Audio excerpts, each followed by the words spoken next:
Hello, नमस्कार साथियों। स्वागत है आप लोगों का मेरे इस यूट्यूब चैनल में।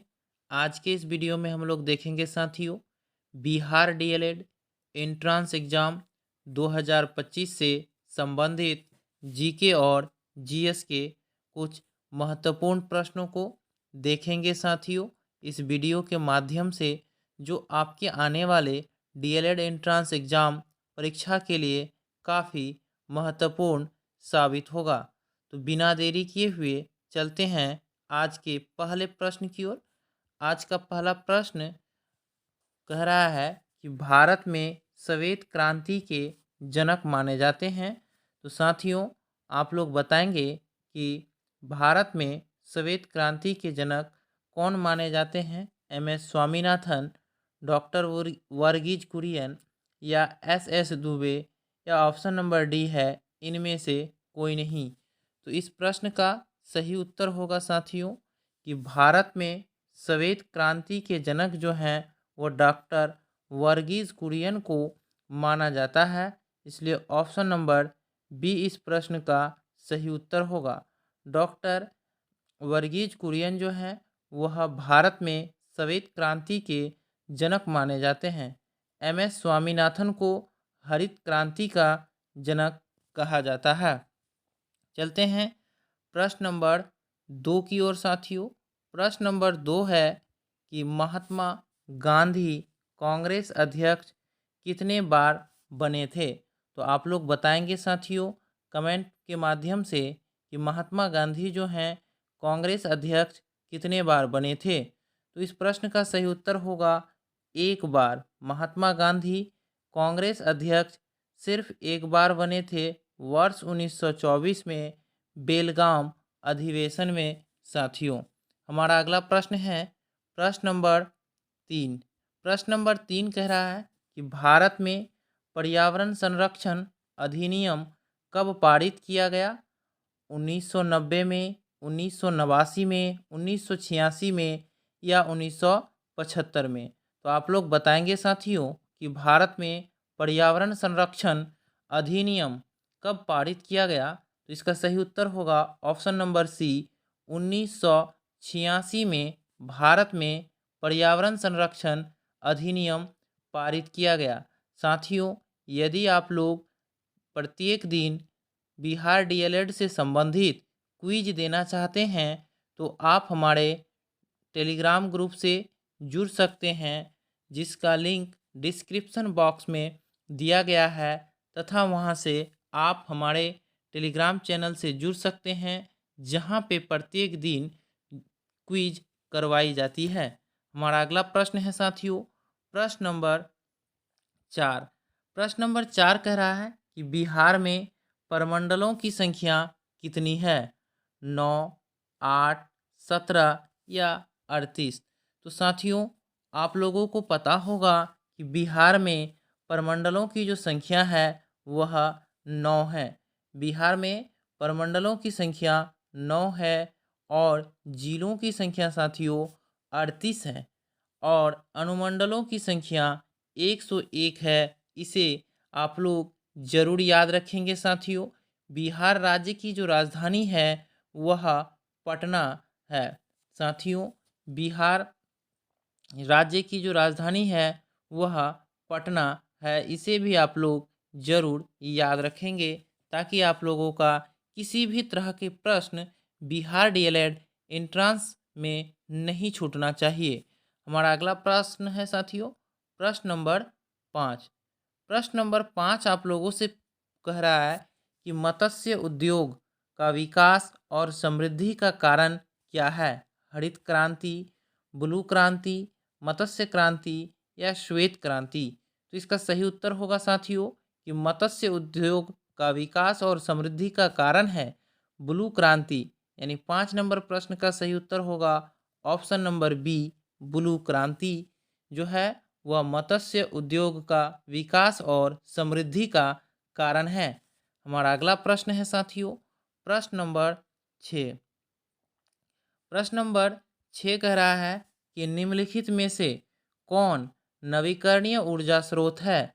परमाणु ऊर्जा, ज्वारीय ऊर्जा, हाइड्रोकार्बन, गैस तरल या प्राकृतिक गैस। यानी आपसे पूछ रहा है कि निम्न में से कौन नवीकरणीय ऊर्जा का स्रोत है, तो इसका सही उत्तर होगा ज्वारीय ऊर्जा, यानी ऑप्शन नंबर बी 6 नंबर प्रश्न का सही उत्तर होगा।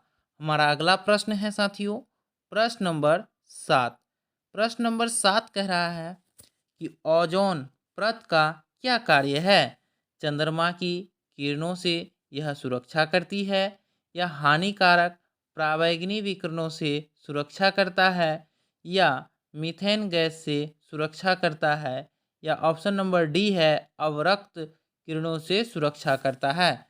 तो साथियों, इसका सही उत्तर होगा कि ओजोन परत का कार्य जो है हानिकारक पराबैंगनी विकिरणों से सुरक्षा करती है, इसलिए ऑप्शन नंबर बी इस प्रश्न का सही उत्तर होगा। हमारा अगला प्रश्न है साथियों, प्रश्न नंबर 8। प्रश्न नंबर 8 कह रहा है कि घरेलू ईंधन के लिए कोयला का सबसे वांछित प्रकार क्या है। एंथ्रासाइट, लिग्नाइट, बिटुमिनस या पीट। तो इसका सही उत्तर होगा साथियों, यानी यहाँ आपसे पूछ रहा है कि घरेलू ईंधन के लिए कोयला का सबसे वांछित प्रकार जो है वह बिटुमिनस है, इसलिए इस प्रश्न का सही उत्तर होगा ऑप्शन नंबर सी। और सबसे उत्तम प्रकार का जो कोयला होता है वह एंथ्रासाइट होता है, इसे भी याद रखेंगे। हमारा अगला प्रश्न है प्रश्न नंबर 9। प्रश्न नंबर 9 कह रहा है नमक सत्याग्रह किससे संबंधित था। सविनय अवज्ञा आंदोलन, भारत छोड़ो आंदोलन, चंपारण सत्याग्रह या खेरा सत्याग्रह। तो इसका सही उत्तर होगा सविनय अवज्ञा आंदोलन नमक सत्याग्रह से संबंधित था, यानी 9 नंबर प्रश्न का सही उत्तर होगा ऑप्शन नंबर ए सविनय अवज्ञा आंदोलन। तो साथियों, आप लोगों को पता होगा कि सविनय अवज्ञा आंदोलन वर्ष 1930 में हुआ था, भारत छोड़ो आंदोलन 1942 में और चंपारण सत्याग्रह 1917 में तथा खेरा आंदोलन जो है वह 1918 में। इन सभी आंदोलनों का आप लोग ईस्वी को जरूर याद रखें, क्योंकि यहाँ से एक या दो प्रश्न जरूर पूछे जाते हैं। प्रश्न नंबर 10 कह रहा है कि सर्वाधिक आघातवर्धीय धातु कौन सी है।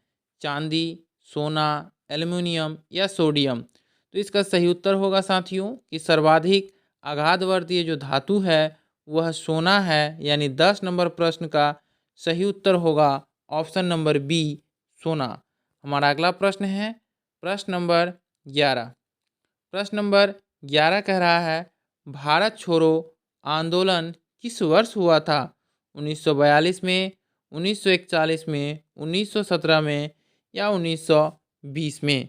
तो इसका सही उत्तर होगा साथियों कि वर्ष 1942 में भारत छोड़ो आंदोलन हुआ था, यानी 11 नंबर प्रश्न का सही उत्तर होगा ऑप्शन नंबर ए 1942 में भारत छोड़ो आंदोलन हुआ था।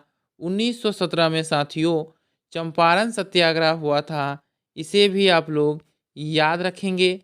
और 1920 में असहयोग आंदोलन हुआ था, ये भी आप लोग याद रखें। हमारा अगला प्रश्न है प्रश्न नंबर 12।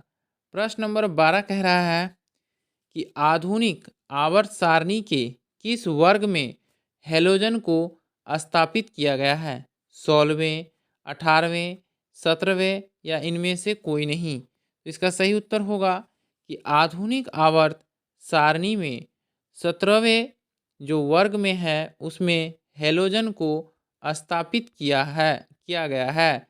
तो यानी 12 नंबर प्रश्न का सही उत्तर होगा ऑप्शन नंबर सी 17वें। हमारा अगला प्रश्न है प्रश्न नंबर 13। प्रश्न नंबर 13 कह रहा है सूर्य से पृथ्वी पर ऊष्मा का संचरण किस विधि के द्वारा होता है। चालन विधि, संवहन विधि, संचालन विधि या विकिरण विधि। तो इसका सही उत्तर होगा साथियों कि सूर्य से पृथ्वी पर ऊष्मा का संचरण जो है वह विकिरण विधि से होता है। यानी 13 नंबर प्रश्न का सही उत्तर होगा ऑप्शन नंबर डी। हमारा अगला प्रश्न है प्रश्न नंबर 14। प्रश्न नंबर 14 कह रहा है निम्नलिखित में से कौन सा उपकरण विद्युत चुंबकीय प्रेरण की घटना पर आधारित है। यानी यहाँ आपसे पूछ रहा है साथियों कि कौन सा उपकरण है जो विद्युत चुंबकीय प्रेरण की घटना पर आधारित है। तो इसका सही उत्तर होगा जनित्र। यानी 14 नंबर प्रश्न का सही उत्तर होगा ऑप्शन नंबर सी। जनित्र जो है वह विद्युत चुंबकीय प्रेरण की घटना पर आधारित है। प्रश्न नंबर 15 है साथियों। प्रश्न नंबर 15 कह रहा है गुजरात विजय की यादगार में अकबर ने किसका निर्माण कराया था। बुलंद दरवाज़ा, मोती मस्जिद, लाल किला या इनमें से कोई नहीं। तो इसका सही उत्तर होगा साथियों कि गुजरात विजय की यादगार में अकबर ने बुलंद दरवाज़ा का निर्माण करवाया था। 15 नंबर प्रश्न का सही उत्तर होगा ऑप्शन नंबर ए। अकबर जो थे साथियों वह मुगल वंश के शासक थे। मुगल वंश का संस्थापक बाबर था और बाबर ने 1526 ईस्वी में मुगल वंश का स्थापना किया था। हमारा अगला प्रश्न है प्रश्न नंबर 16। प्रश्न नंबर 16 कह रहा है कि हल्दी घाटी का युद्ध कब हुआ था। इसका सही उत्तर होगा 1576 में हल्दी घाटी का युद्ध हुआ था। तो 16 नंबर प्रश्न का सही उत्तर होगा ऑप्शन नंबर ए 1576। 1526 में पानीपत का प्रथम युद्ध हुआ था। इसे भी आप लोग जरूर ध्यान में रखेंगे। 1556 में पानीपत का द्वितीय युद्ध हुआ था और 1761 में पानीपत का तृतीय युद्ध हुआ था। इन तीनों को आप लोग जरूर याद रखेंगे कि 1526 में पानीपत का प्रथम युद्ध हुआ, 1556 में पानीपत का द्वितीय युद्ध हुआ और 1761 में पानीपत का तृतीय युद्ध हुआ। हमारा अगला प्रश्न है प्रश्न नंबर 17 साथियों, जो आज का अंतिम प्रश्न है। यहाँ आपसे पूछ रहा है निम्नलिखित में से कौन एक कृत्रिम परितंत्र है। तो इसका आंसर साथियों आप लोग कमेंट बॉक्स में बताएंगे कि वन होगा, समुद्र होगा, झील होगा या बगीचा होगा। तो इसका सही उत्तर होगा कि निम्नलिखित में से कौन एक कृत्रिम परितंत्र है। तो इसका सही उत्तर होगा बगीचा। ऑप्शन नंबर डी इस प्रश्न का सही उत्तर होगा। तो धन्यवाद साथियों, फिर मिलते हैं अगले वीडियो में। तब तक के लिए जय हिंद। यदि आप मेरे चैनल पे नए हैं तो इसे लाइक करें, सब्सक्राइब करें और ज़्यादा से ज़्यादा अपने दोस्तों के बीच शेयर करें।